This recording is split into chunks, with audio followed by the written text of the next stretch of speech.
뉴욕 증시는 연준이 베이지북에서 미국 경제가 균형을 찾으며 성장하고 있다고 밝힌 데다 고용과 노동 생산성 지표 등이 호조를 보이면서 급등세로 마감했습니다. 유럽 증시도 중국에 이어 유로존 제조업 구매 관리자 지수가 상승세를 보이면서 일제히 급등했습니다. 독일 닥스 30 지수는 2.66% 상승했습니다. 국제 유가는 미국과 중국의 경제 지표가 호전된 데다 달러화가 약세를 보이면서 급등했습니다. 서부 텍사스산 원유는 3.1% 오른 배럴당 86달러 75센트를 기록했습니다. 미국 연방준비제도는 베이지북을 통해 미국 경제가 회복을 지속하고 있으며 고용활동도 개선되고 있다고 밝혔습니다. 소비 회복도 긍정적이라고 평가했습니다. 지난달 미국에서 민간 부문 고용 규모가 9만 3천 명 늘어난 것으로 집계됐습니다. 지난 2007년 11월 이후 3년 만에 가장 큰 증가폭입니다. 미국의 3분기 비농업 부문 노동 생산성은 연율 2.3%를 기록했습니다. 기업들이 노동력을 늘리지 않고 조업 시간을 늘려 생산력을 끌어올리고 있는 것으로 풀이됩니다.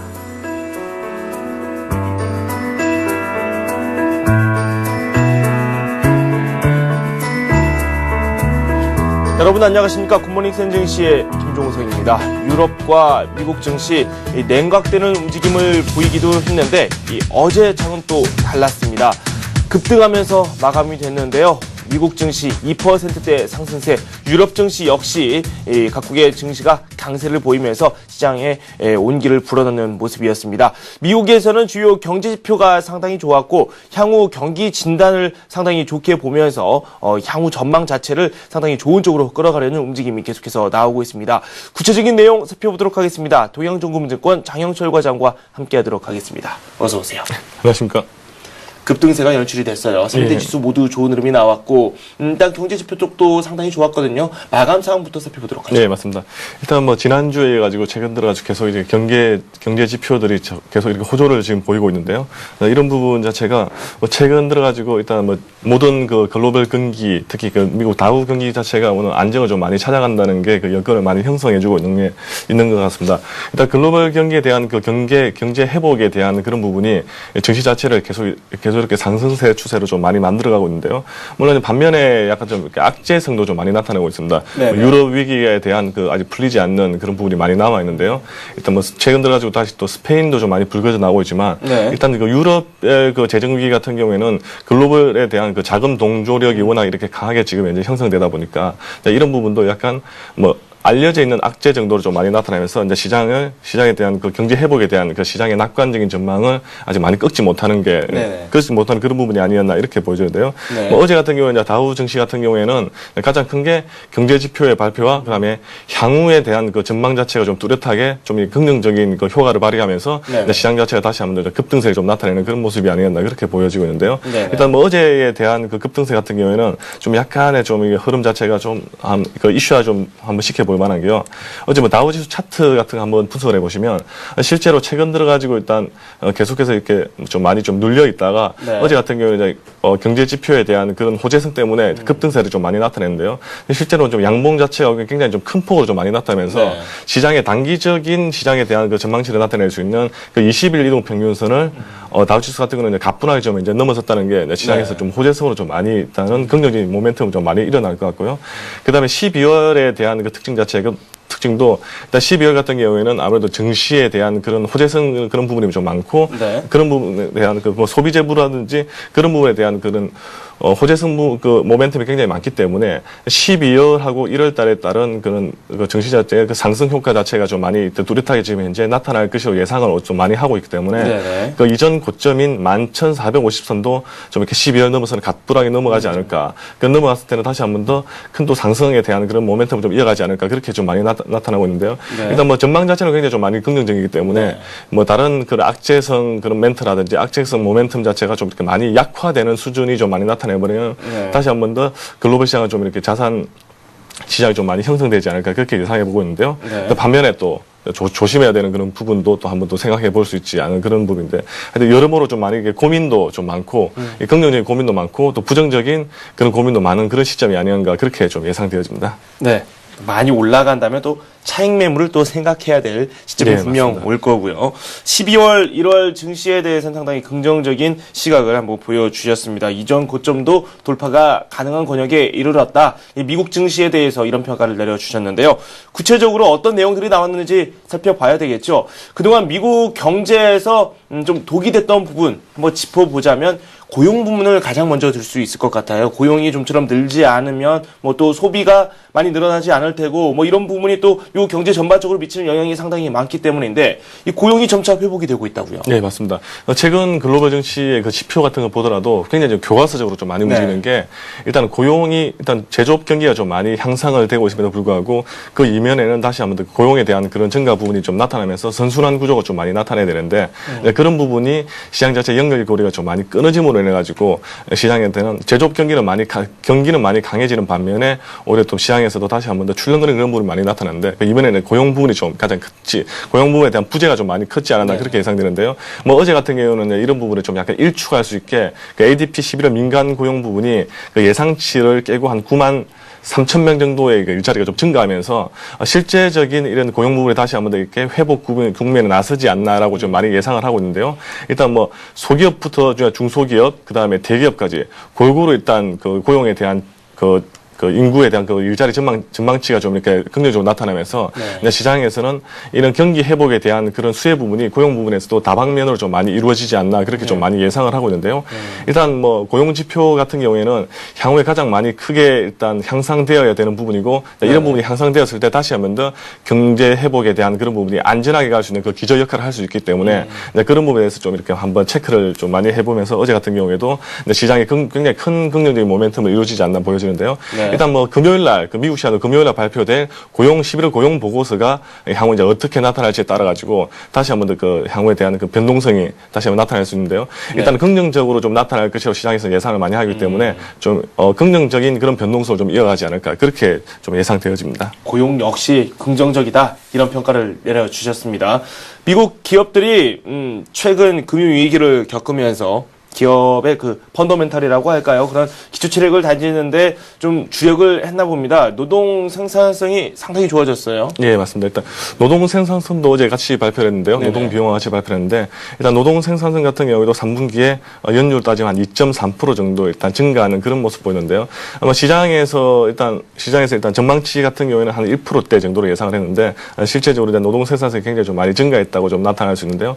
일단 노동 생산성의 증가 같은 경우에는 기존에 가지고 있는 기업들에 대한 그 노동 인력을 가지고 굉장히 효율적으로 좀 많이 썼다라고 나타낼 수 있는데요. 일단 효율적으로 많이 썼던 부분 자체가 고용을 많이 늘려가지고 썼든지 아니면 기존에 있는 그런 인구 가지고 노동력 가지고 굉장히 좀 많이 퍼포먼스를 냈는지에 대한 그런 부분이 나타나는데 실제로 노동 생산성 어제 발표했던 노동 생산성 향상은 기존에 대한 그 고용 인구를 많이 늘렸다기보다는 기존에 가지고 있는 그 노동력 가지고 많이 그런 향상을 나타내는 그런 부분이 나타났기 때문에 실제적인 그 고용에 대한 그 향상은 좀 많이 일어나지 않아가지고 시장에서는 크게 좀 이렇게 방향을 좀 많이 못 끌어냈지만 아무래도 가지고 있는 그런 노동력 가지고 노동 생산을 크게 좀 많이 이끌어내는 게 시장에서 좀 이렇게 환영할 부분이고요.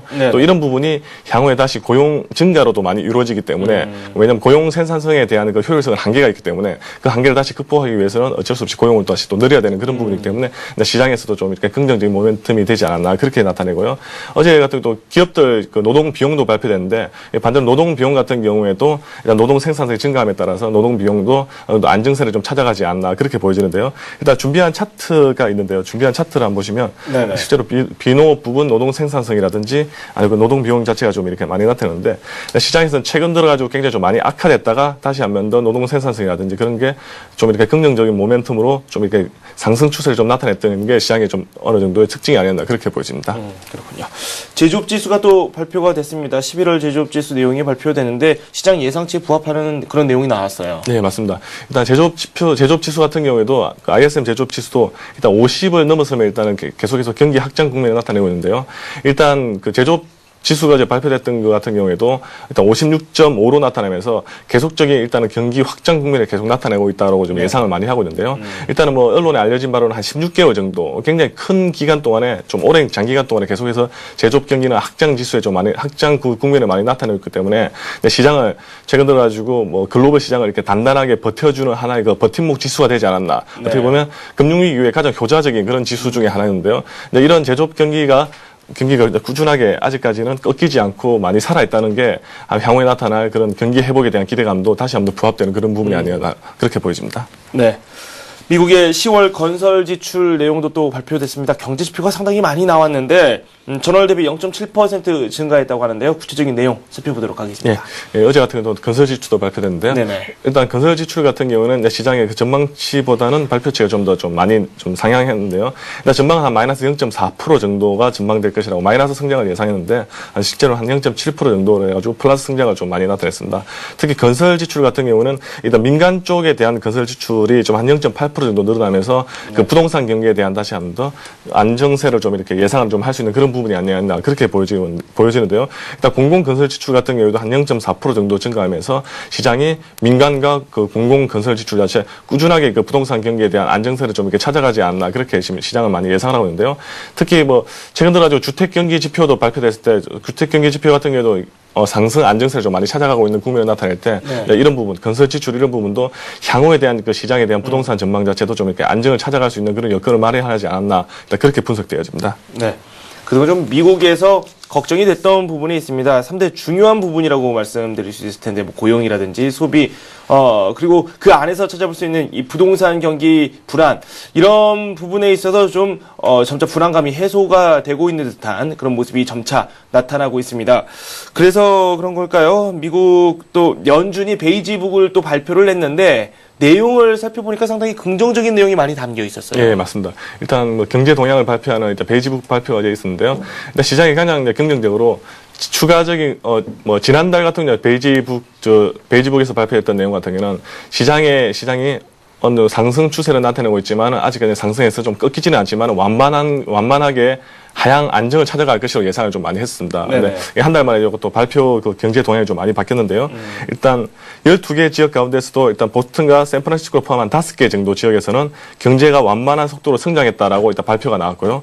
그다음에 뭐 뉴욕하고 특히 시카고 같은 5개 지역, 특히 뭐 경기 활동이 굉장히 좀 강했던 그런 지역에서는 경기 활동의 속도가 오히려 다소 강해졌다는 그런 좀 이렇게 강력한 그 멘트를 좀 많이 나타냈기 때문에 시장에 대한 경기에 대한 회복 조짐이 굉장히 좀 크게 좀 이렇게 향상되지 않나 그렇게 좀 많이 보이는데요. 뭐 전반적으로 일단 대부분의 그 경기 활동이 좀 많이 강세를 좀 많이 나타냈던 게 시장이 좀 이렇게 특징으로 나타냈는데요. 특히 뭐 제조업 경기 같은 경우에 꾸준하게 좀 상승했기 때문에 특히 뉴욕이라든지 아니면 시카고 부분에 대한 그 제조업 경기 지표가 향상되는 그런 모습 봤을 때 그런 부분에 대한 경기 회복 기대가 굉장히 좀 많이 컸고요. 그리고 하반기로 이어질수록 내년 한 1월 달까지는 또 소비 회복 자체도 굉장히 긍정적인 모멘텀을 나타나지 않을까 그렇게 보여지면서 어제 발표됐던 베이지북 같은 경우는 경기 전망 자체가 아직까지는 많이 이렇게 상상 쪽으로 좀 많이 갈 것이다. 많이 경기 회복이 좀 많이 이루어질 것이라고 좀 이렇게 분석을 해보면 좋지 않을까 그렇게 보여집니다. 네, 미국 경제를 보는 시각도 조금씩 달라지고 있어요. 골드만삭스가 미국의 경제 성장률 내년치죠 한 2.7%로 상향 조정을 했다고 하는데. 네, 맞습니다. 네. 일단 골드만삭스 같은 경우는 미국에 대한 경제 전망치를 굉장히 최근 들어 부정적으로 좀 많이 나타냈었는데요. 일단 기존에 그 2%대에서 2.7%대로 지금 상향 조정했습니다. 굉장히 좀 크게 좀 뭐 어떻게 보면 그 뭐 내부적인 그런 말 중에 하나인데요. 자기들이 좀 이렇게 판단을 미스했다는 그런 표현도 많이 쓰는데요. 하여튼 2.7%대로 좀 굉장히 큰 폭의 그 전망을 좀 나타냈던 게 시장에 대한 그 회복에 대한 그런 조짐이라든지 향후 시장의 그 성장 그 모멘텀이 지금 굉장히 좀 많이 커질 것으로 예상되고요. 이에 앞서 가지고 오히려 2012년도 내후년이죠. 내후년에는 경제 성장률을 가감하게 한 3.6% 정도도 성장할 수 있지 않을까 그렇게 좀 예상했던 게 시장이 좀 모멘텀으로 많이 작용할 것 같은데요. 뭐 이 정도로 만약에 나타날 것 같은 경우는 그 중국이라든지 다른 그 유럽이라든지 다른 글로벌 경기도 좀 이렇게 강하게 이제 상승 추세가 좀 많이 나타나지 않을까 그렇게 뭐 생각해 보는데요. 뭐 이런 그 골드만삭스의 전망처럼 계속 이렇게 이루어졌으면 하는 뭐 작은 바람이 좀 있습니다. 네, 그렇습니다. 유럽 쪽으로 넘어가 보도록 하겠습니다. 유럽 증시도 급등을 했어요. 예, 맞습니다. 네. 일단 뭐 경기 호재, 미국에 대한 경제 지표에 대한 호재 수분이 굉장히 좀 많이 컸던 것 같고요. 그다음에 스페인이 최근 들어 이제 재정 위기에 대한 그런 부분이 많이 나타났는데 그런 부분 자체도 좀 이렇게 안정을 찾아가고 특히 스페인 같은 경우에는 기업들에 대한 그 민영화 부분이 좀 많이 나타내고 경기 부양이 다시 나타나면서 오히려 네. 스페인 그 주요 은행들이 좀 급등하는 급등하면서 다른 그 유럽 은행들도 좀 급등하는 그런 그 형태를 좀 많이 나타냈습니다. 네. 뭐 어제 같은 경우는 영국부터 독일까지 대부분의 1에서 한 2% 정도 급등하는 그런 양상을 네네. 보이는데요. 일단 유럽 증시의 그 안정세 자체는 시장에서 일단은 한호로서 이제 많이 나타낼 수 있는데 네. 유럽에 대한 그 재정 위기 부분이 굉장히 좀 이렇게 내성이 강한 악재임에도 불구하고 네. 한 번씩 터져 나올 때마다도 시장을 출렁거리게 하는 그런 부분이 나타나기 때문에 네. 유럽에 대한 그 시장에 대한 그 언제 그 안정치 같은 경우에는 향후에 대한 그런 그 전망치가 좀 이렇게 많이 좀 뚜렷하게 나올 때 좀 이렇게 예상되지 않을까 보여지고요. 네. 특히 어제 같은 경우는 로이터에서 발표됐다시피 그 미국이 유럽에 대한 금융 안정 자금 지원을 좀 많이 확대했다고 많이 나타났는데요. 네. 특히 미국이 유럽에 대한 그 자금 안정 지원에서 미국 자체가 IMF로 통해 가지고 오히려 자금 자체를 더 지원한다는 그런 명목이 나왔는데 그 이면에 같은 경우는 유럽 같은 경우는 미국 성장에 대해서도 굉장히 좀 큰 시장 중에 하나이기 때문에 그렇죠. 유럽이 오히려 조기에 안정을 찾아갔을 때 최근 들어가지고 경기 회복에 대한 신호탄이 다시 한 번 더 다른 악재에 좀 휘둘리지 않고 안정을 찾아갈 수 있지 않을까 예상되기 때문에 이런 네. 부분이 좀 지원이 좀 강하지 않을까 그렇게 보여집니다. 네, 국제 유가 그리고 또 상품 시장도 한번 살펴보도록 하겠습니다. 유가가 많이 올랐어요. 3%대 급등세가 나왔죠. 예, 맞습니다. 뭐 예상을 좀 많이 했지만 이제 네. 지표에 대한 호조가 좀 많이 반영됐고요. 향후에 대한 경기 회복이 좀 많이 반영되면서 유가가 좀 급등세가 나타났는데요. 일단 어제 같은 경우에는 유가 자체가 한 86.75달러 정도로 마감하면서 굉장히 급등했습니다. 한 3%대 이상 급등하면서 네. 예전에 그 골드만삭스가 이렇게 뭐 어떤 전망으로 말했는지 모르겠지만 한 100불 정도로 예상했다시피 네, 그런 쪽에 좀 많이 다가가고 있는데요. 하여튼 유가에 대한 뭐 급등 부분 자체는 경기 회복에 대한 신호탄으로 좀 많이 나타낼 수 있기 때문에 좀 많이 좀 환영할 부분이고요. 어제 같은 경우 금값도 한 0.2% 정도 네. 좀 상승하면서 시장이 온스당 한 1,388달러 정도로 좀 마감했고요. 달러 같은 경우는 0.57% 정도 하락하면서 달러 인덱스가 좀 하락하는 그런 마감을 보였습니다. 네. 마지막으로 오늘 밤 발표되는 주요 일정 짧게 살펴보도록 하겠습니다. 예, 오늘 한 2개 정도 지표가 발표되는데요. 네네. 일단 오늘 굉장히 큰 모멘텀을 나타냈던 주간 신규 수납수나 청구 건수 고용 그 지표 중에 또 하나인데요. 이전에 한 40만 7천 건이었는데 네네. 예상치가 42만 5천 건 좀 소폭 증가 예상인데요. 네. 이전 같은 경우에는 워낙 큰 폭의 다른 그 이슈적인 전망 때문에 40만 7천 건이 많이 줄었기 때문에 시장에서는 소폭 그 증가를 하더라도 시장에서는 오히려 좀 긍정적인 모멘텀을 나타낼 것으로 보여지고요. 그리고 10월 미결 주택 판매 같은 경우는 이전에 비해서 예상치가 마이너스 1% 정도로 좀 감소하면서 시장에 다시 한번 더 주택 경기에 대한 모멘텀으로 오늘 지표에 대한 그 개선 효과가 있지 않을까 그렇게 예상해 봅니다. 네, 알겠습니다. 지금까지 동양조금증권 장영철 과장과 함께 미국 유럽 증시 상황, 상품 시장 내용까지 살펴봤습니다. 고맙습니다. 네, 감사합니다.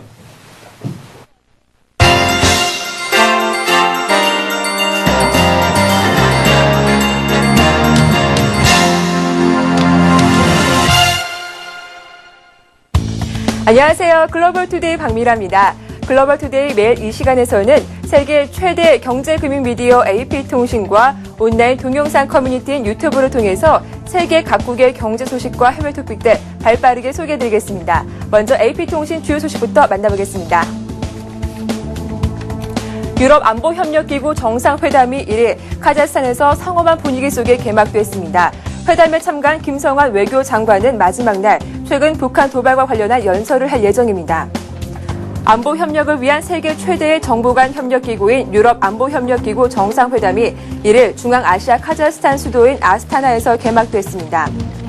상엄한 보안 속에 독립국에서 열린 정상회담은 안겔라 메르켈 독일 총리, 드미트리 메드베데프 러시아 대통령, 힐러리 클린턴 미국 국무장관, 반기문 유엔 사무총장 등 56개 회원국과 12개 협력 동반자국, 국제기구 대표들이 참석했는데요.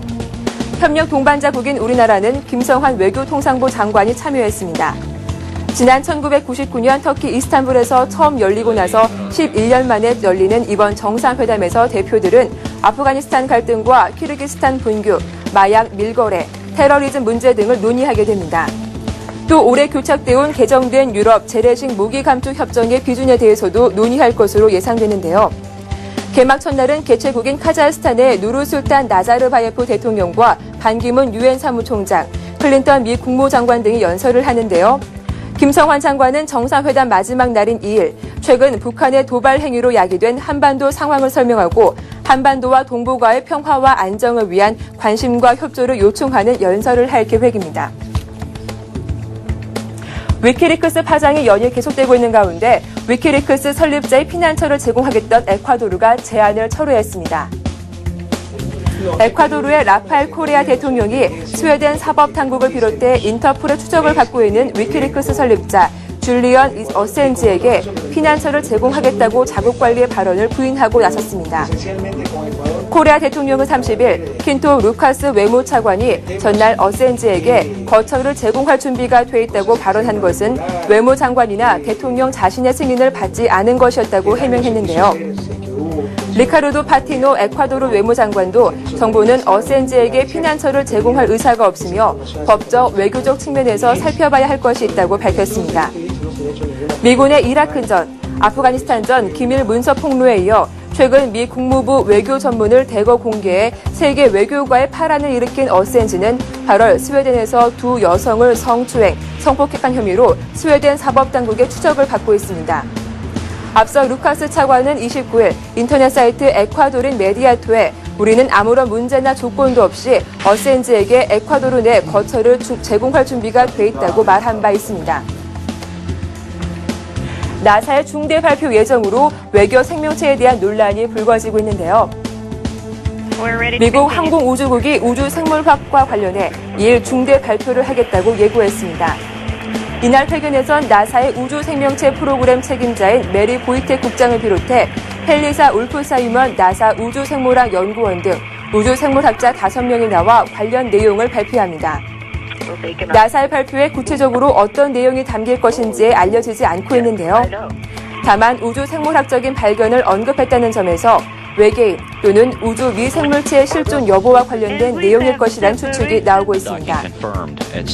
영국 행성과학연구소의 우주생물학자인 루이스 다트넬 박사는 나사가 최근 자연 비소 농도가 매우 높은 미국 캘리포니아 요세미티 국립공원의 모노호에서 미생물을 발견했다며 생명이 존재하기 힘든 이곳에서도 미생물이 살 수 있는 것으로 보아 지구와 환경이 다른 외계에서도 생명체가 존재할 수 있다는 내용이 될 것이라고 예측했습니다.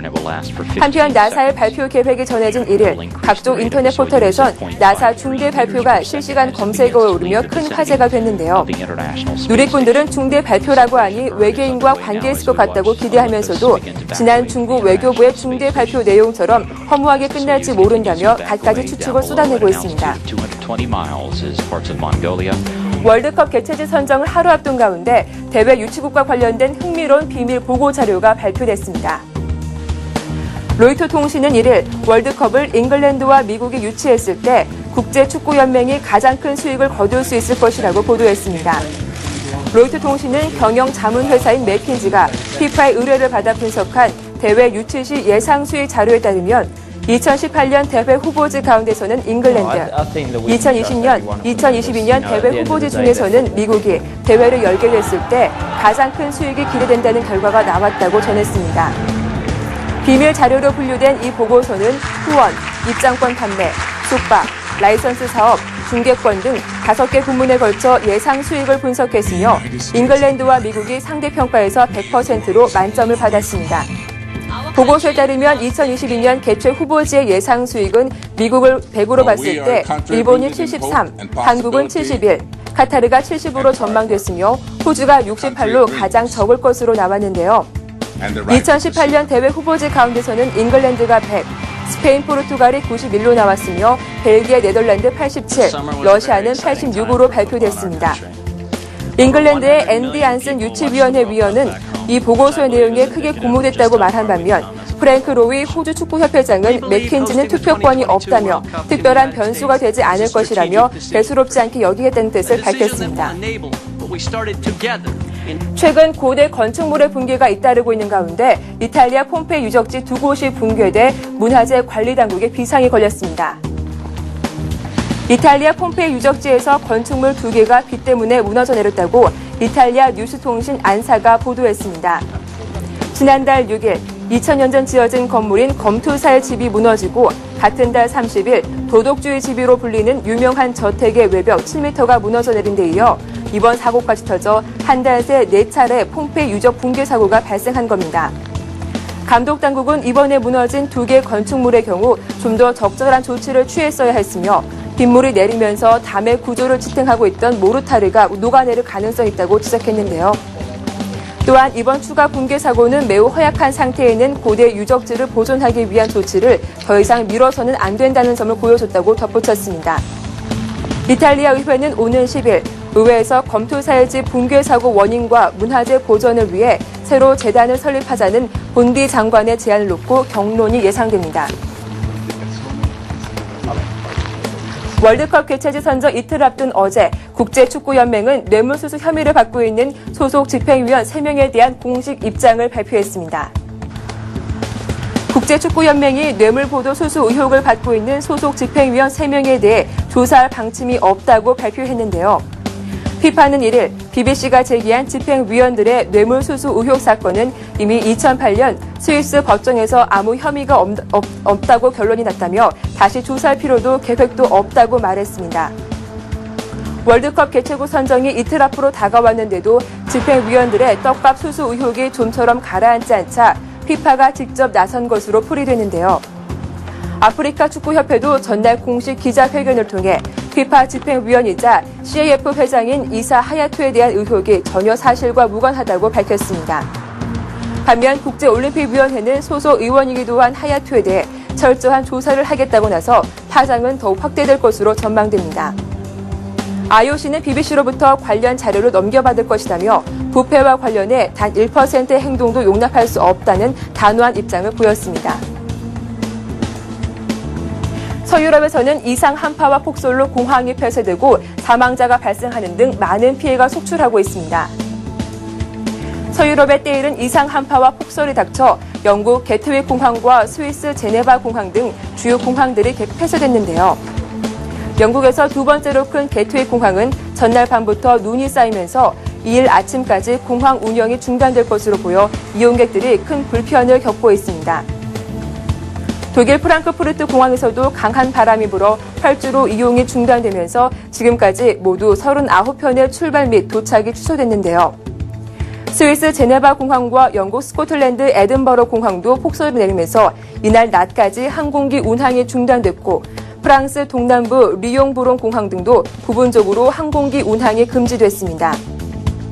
유럽 항공관제 당국인 유로컨트롤은 또 베를린 타켈 공항과 스페인 북부 일부 공항에서도 항공기 운항이 지연되고 있다고 밝혔는데요.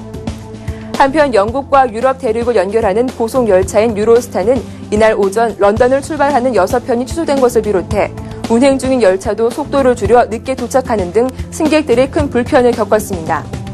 또한 한파로 인해 이번 주 들어 폴란드에서 8명이 동사한 것으로 집계됐다고 현지 경찰은 밝혔습니다. 이상기후 여파로 발생하는 자연재해가 국제적인 문제로 대두된 지도 한참 됐는데요. 이번에는 베네수엘라에서 폭우로 인한 피해가 발생했습니다. 베네수엘라에서 지난 수일간 내린 폭우로 11월 30일 현재 17명이 숨지고 일부 공항들이 폐쇄됐습니다. 또한 11,000채 집이 파괴되고 5만 6천 명의 이재민이 발생했다고 베네수엘라 정부 관계자들이 밝혔습니다. 이에 따라 국지적으로 재난지역이 선포됐으나 여러 주지사들은 실종자가 많아 사망자가 더 늘어날 것이라면서 국가 비상사태를 선포하라고 우고 차베스 대통령에게 촉구했습니다. 카라카스 국제공항도 제한적으로 운영되고 있으며 산사태로 인해 공항으로 연결되는 간선도로 곳곳이 끊겼고 정전 때문에 팔콘주에 있는 베네수엘라 최대 규모의 정유시설 가동 또한 차질을 빚고 있습니다. 중미와 멕시코, 남미 북부에서 우기는 통상 5월부터 11월에 걸쳐지는데 올해는 태평양 적도 해수의 온도가 정상보다 낮아지는 라니냐 현상 때문에 유난히 광포에 멕시코에서 130명 이상, 중미에서 400명가량, 콜롬비아에서 136명이 기후 피해로 사망했습니다. 아프리카 지역에서는 매일 에이즈 질환으로 4,000명 이상이 사망하고 있는데요. 각 나라에서 전 국가적으로 에이즈 문제를 해결하기 위해 나섰습니다. 세계에서 HIV 감염률이 가장 높은 나라 중 하나인 남아프리카 공화국에서 HIV 수감자가 크게 늘어난 것으로 나타났습니다. 현지 언론에 따르면 칼레마 모툴란테 남아공 부통령은 이날 세계 에이즈의 날 기념 행사에서 지난 4월 이후 8개월간 HIV 검사를 받은 사람은 총 460만 명에 달한다고 밝혔는데요. 이는 지난해 같은 기간에 비해 500%가 늘어난 수치로 제이콥 주마 대통령이 직접 HIV 검사를 받는 등 지난 4월부터 범정부 차원의 대대적인 HIV 검사 캠페인을 벌여온 결과로 풀이됩니다. 전체 HIV 수검자 가운데 HIV 양성 반응자 수는 17%인 80만 명으로 나타났는데요. 남아공은 2008년 현재 520만 명의 HIV 양성 반응자를 보유하고 있으며 이는 전체 인구의 10%를 차지합니다. 이어서 지구촌 곳곳에서 일어나는 재미있는 소식들을 지구촌 별별 뉴스에서 소개해드리겠습니다.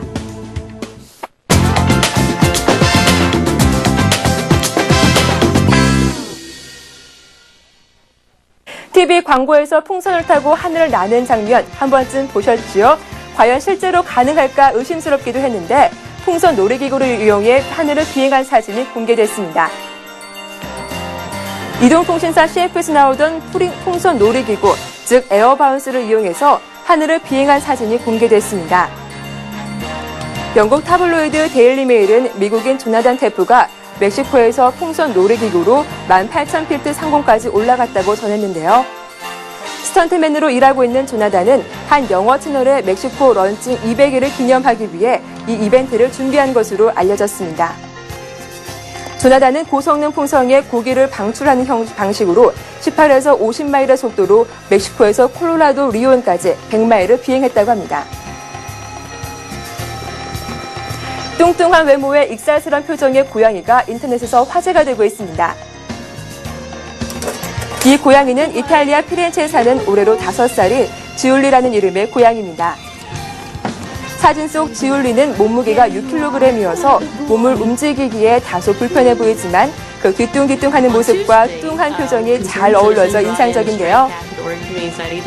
이 고양이의 주인인 지울리의 사랑스러운 모습을 혼자 볼 수 없어 정원에서 놀고 있는 사진 등 수백 장을 온라인 홈페이지에 공개했습니다.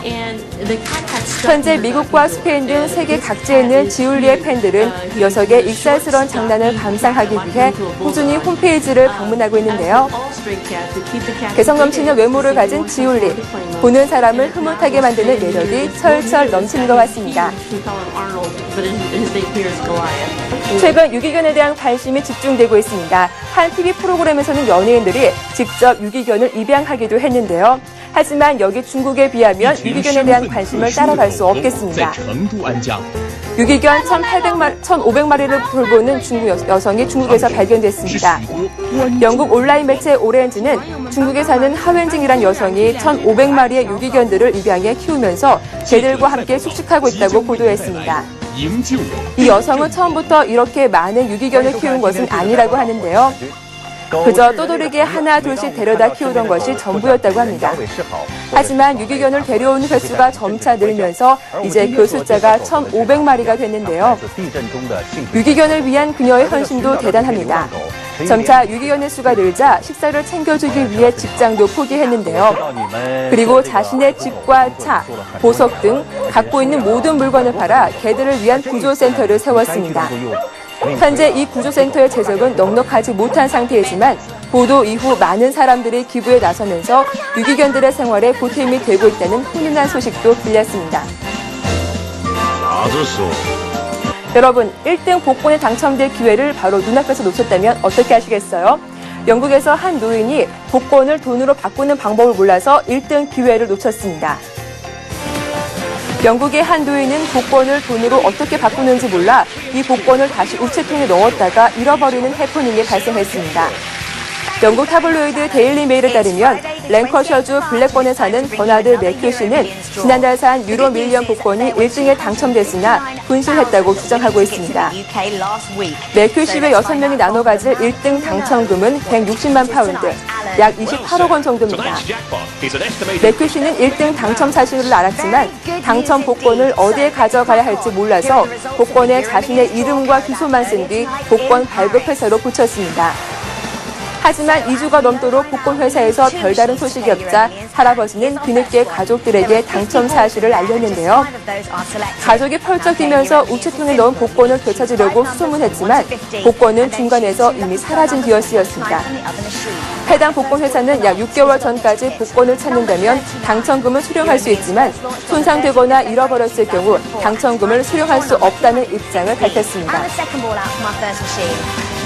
일본 하면 특히 온천을 떠올리기 쉬운데요. 겨울이 춥기로 유명한 일본 홋카이도에서는 사람뿐만 아니라 원숭이들도 온천을 즐기고 있습니다. 요미우리 신문은 1일 홋카이도 하코다테시의 시형 열대 식물원에서 사육하는 원숭이 100마리가 한겨울 온천浴을 즐기는 원숭이 원촌이 시작됐다고 보도했습니다. 이 식물원에는 뜨거운 온천을 뿜어내는 원천이 있어 매년 이 시기에 원숭이 전용 수영장이 노천탕으로 변신하는데요. 원천의 온도는 약 65도로 원숭이들이 즐기기 좋은 40도에서 41도로 물을 식혀 적정 온도를 유지하고 있습니다. 이날 아침 날씨가 영하 0.9도까지 내려갔지만 열대 식물원의 원숭이 100여 마리는 기분 좋게 뜨거운 물속에서 온천을 즐겼다고 신문은 전했습니다. 패션쇼 런어웨이에 서는 모델이라면 우선적으로 키가 크고 깡 마른 모델을 인상하기 십상이죠. 그러나 2011년 봄, 여름 파리 컬렉션에서는 이런 고정관념을 뒤집는 이변이 발생했습니다. 보통 체형을 넘어서는 거구는 물론 나이 들어 무대 밖으로 퇴출된 모델들까지 대거 기용됐습니다. 또한 전문 모델이 아닌 아마추어들도 등장했는데요. 이런 이변을 주도한 사람은 프랑스의 전위적 디자이너로 유명한 장폴 고티에. 그는 이번 패션쇼의 주제를 모두를 위한 패션으로 정하고 초대장에도 여성의 신체 사이즈를 상징하는 2X 스몰과 2X 라지 문자로 디자인했습니다. 이 초대장에는 2개 타입의 여성 나체가 그려져 있습니다. 그는 모두의 패션을 테마로 잡은 이유를 묻는 질문에 많은 여성들이 체형에 구애받지 않고 내 옷을 즐겼으면 좋겠다고 말했습니다. 화장실에 너무 자주 간다고 여직원들에게 팔찌를 채워 화장실 가는 시간을 일일이 체크한 황당한 회사가 실제로 있을까요? 정말 황당하다고 느껴지시는 분 많으실 텐데 실제 노루에서 일어난 사건입니다. 이처럼 황당한 회사 측의 요구는 이 회사의 노동조합이 발간한 폭군적인 화장실 규칙을 통해 드러났습니다. 이 회사는 점점 사업의 생산성이 떨어지자 그 이유가 직원들이 화장실에 너무 많은 시간을 보내고 있기 때문이라고 진단했는데요. 결국 매니저들의 66%가 직원들에게 화장실에 갈 때 전자 키카드를 차도록 요구했으며 회사는 이를 통해 직원들의 휴식 시간을 감시할 수 있게 됐습니다. 심지어 이 회사의 화장실에는 회사 3곳 중 한 곳에 감시 비디오가 장착돼 있는데요. 더욱이 여직원들에게 빨간 팔찌를 차도록 하고 감시한 회사 매니저들이 행한 가장 극심한 행동은 자주 화장실에 들러서 직접 확인까지 했다는 점입니다. 이런 식으로 전자 추적 장치를 달게 된 여성들은 극심한 굴욕감을 느꼈으며 동료들은 모두들 서로의 사생활에 대해 세세히 알게 됐다며 불만을 토로했습니다. 오늘 글로벌 투데이에서 준비한 소식은 여기까지입니다. 내일 이 시간 더욱더 재미있는 소식으로 인사드리겠습니다. 고맙습니다.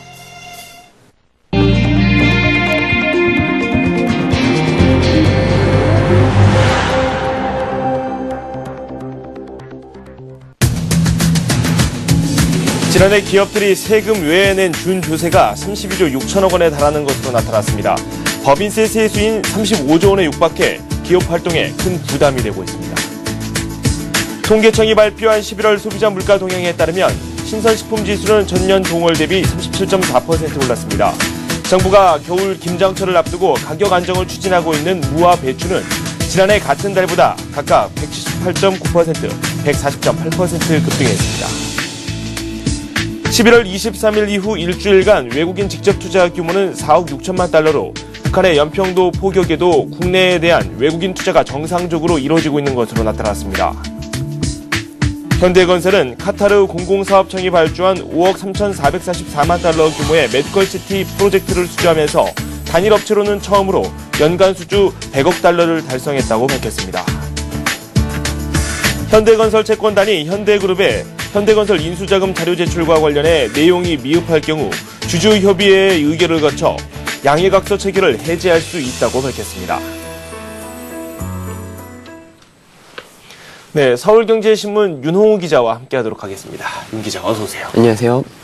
네, 기업들이 낸 준조세 규모가 이렇게 상당할 줄은 몰랐거든요. 네. 지금 뭐 법인세 규모와 맞먹는 뭐 32조 6천억 원.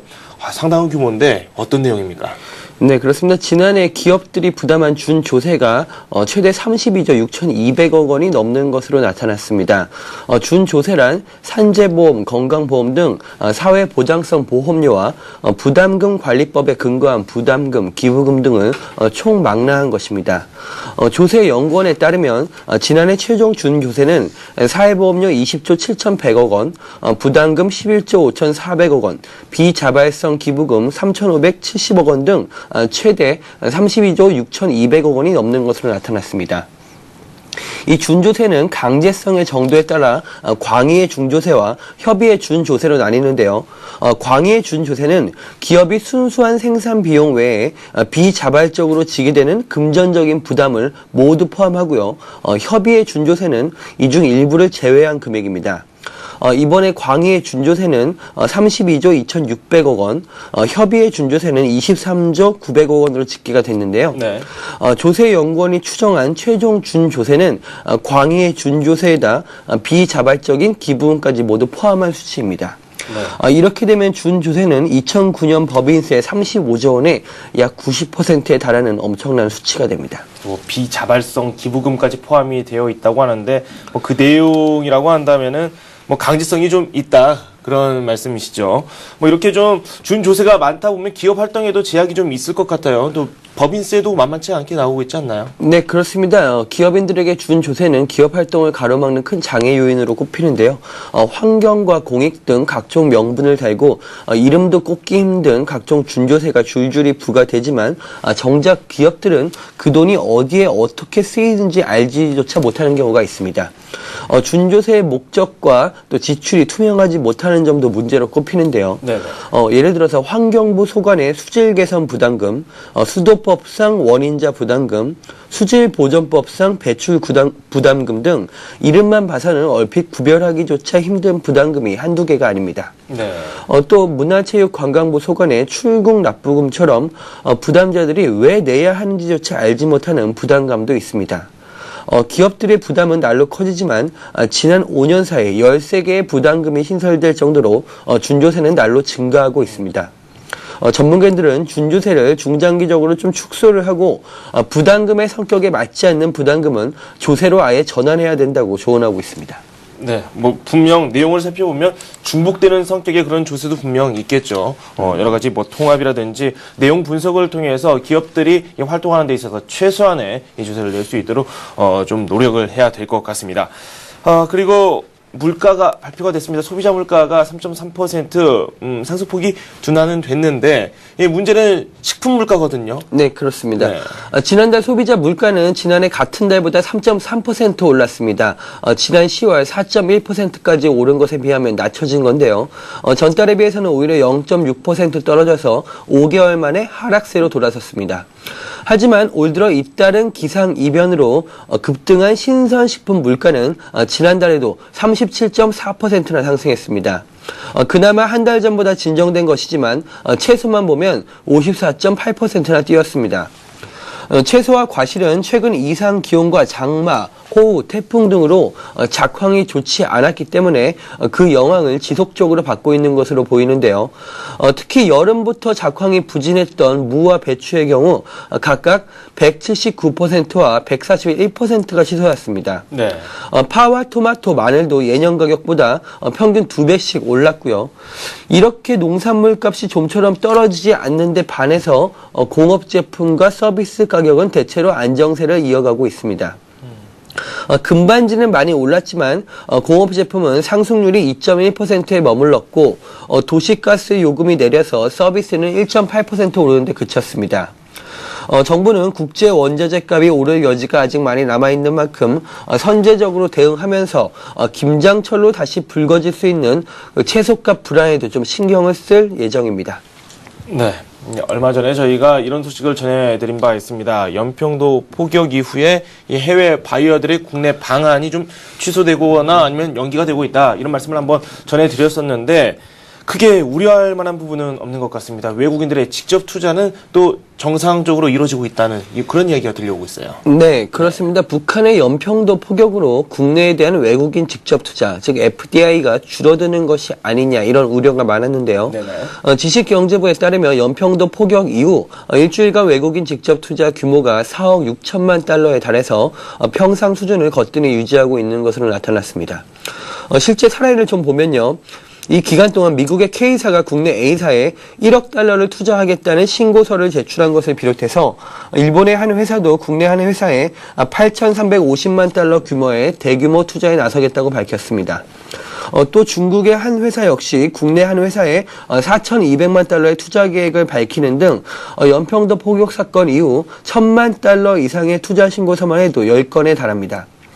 이처럼 연평도 포격에도 불구하고 외국인들의 국내 투자가 안정적으로 이뤄지면서 지난달 말 기준으로 올해 외국인 직접 투자 규모는 지난해 같은 기간보다 6.6% 증가한 100억 6천만 달러로 집계가 됐습니다. 이런 흐름이라면 올해 말까지 FDI 규모는 120억 달러에 달할 것으로 전망됩니다. 국가별로는 일본이나 EU 등 전통적으로 강세를 보였던 지역은 38.6%가 감소한 반면에 중국이나 중동 등 신흥국들의 투자가 148%나 급증해서 투자국 다변화가 이뤄지고 있는 것으로 파악됐습니다. 연평도 포격 사태로 일부 외국인 투자가들이 우려를 나타내고는 있지만 전반적으로 큰 동요는 없다는 상태입니다. 네, 그렇군요. 그리고 국내 M&A 시장에서 이 중심이 되고 있는 그런 기업입니다. 현대건설 수주액이 상당히 많이 늘었거든요. 네, 그렇습니다. 단일 기업으로서 100억 달러가 넘었다는 것이 하나의 상징성이 될 수가 있는데요. 현대건설이 지난달 말 카타르 공공사업청이 발주한 5억 3,400만 달러 규모의 하마드 메디컬 시티 공사를 수주하면서 올해 해외 건설 공사 수주액이 총 110억 달러까지 늘었습니다. 단일 기업이 1년이 안 되는 기간에 해외 건설 공사를 100억 달러 이상 수주한 것은 현대건설이 처음입니다. 네. 현대건설은 올해 들어 아랍에미리트 아부다비 원전을 시작으로 중동 지역 플랜트, 항만 등에서 두각을 나타내면서 지난해에 2배가 넘는 물량을 수주했는데요. 11월 말 현재 국내 건설업체의 전체 해외 수주액이 659억 달러에 달하는 점을 감안하면 이 가운데 약 17%의 공사를 현대건설이 따낸 것입니다. 연초에 계약한 아부다비 원전이 현대건설 지분 규모가 30억 7천만 달러 정도에 달하고요. 이후 쿠웨이트 오일 가스 파이프라인 설치 공사, 리비아 트리폴리 복합 화력발전소 공사, 쿠웨이트 부비안 항만공사 등 대부분이 1조 원이 넘는 대규모 프로젝트입니다. 현대건설은 이번 수주로 역대 해외 건설 공사 누적 수주액도 783억 달러에 육박했습니다. 이는 국내 건설사가 지금까지 해외에서 수주한 총 금액의 20%에 달하는 수치입니다. 현대건설은 해외 공사 수주가 호조를 보임에 따라 2015년까지 글로벌 톱 20 건설사에 진출하겠다는 계획을 세우고 있습니다. 네, 그렇다면 이 현대건설 과연 누가 가져갈 것인가? 일단 현대그룹이 우선협상 대상자로 선정된 이후에 잘 전개가 되나 싶었는데 그 과정에서 잡음이 상당히 많습니다. 저희가 매일 이에 대한 소식을 전해드리고 있거든요. 네, 그렇습니다. 현대건설 채권단을 대표하는 외환은행이 최근 인수자금과 관련해 논란을 빚고 있는 현대그룹의 최후 통첩을 보냈습니다. 외환은행은 현대그룹이 프랑스 나타시스 은행에 예치된 1조 2천억 원의1조 2천억 원이 인수자금으로 쓸 수 있는 돈인지 알기 위해서 오는 7일까지 관련 자료를 제출하라고 요청했습니다. 네. 현대그룹에 요구한 자료는 나티시스 은행과 맺은 대출계약서나 담보제공 또는 보증계약서인데요. 7일까지 증빙 자료를 보내지 않으면 오후 영업일 말미를 더 주고 그래도 요구에 응하지 않거나 자금 조달의 불법성이 드러나면 MOU를 해지할 수 있다고 경고했습니다. 또 여기에 채권단 중 하나인 정책금융공사는 현대그룹의 인수자금에 대한 또 다른 의혹을 제기하면서 문제가 더욱 확산되고 있는데요. 이에 대해 현대그룹 측은 정책금융공사와 또 현대차 측의 주장이 사실과 다르다며 각종 소송을 제기하는 등 이 사태가 점점 더 혼란스러워지고 있습니다. 네, 지금까지 윤호 기자와 함께했습니다. 또 말씀 고맙습니다. 감사합니다. 네, 굿모닝 센증시 저희가 준비한 소식은 여기까지입니다. 저는 출발 센증시에서 다시 찾아뵙겠습니다.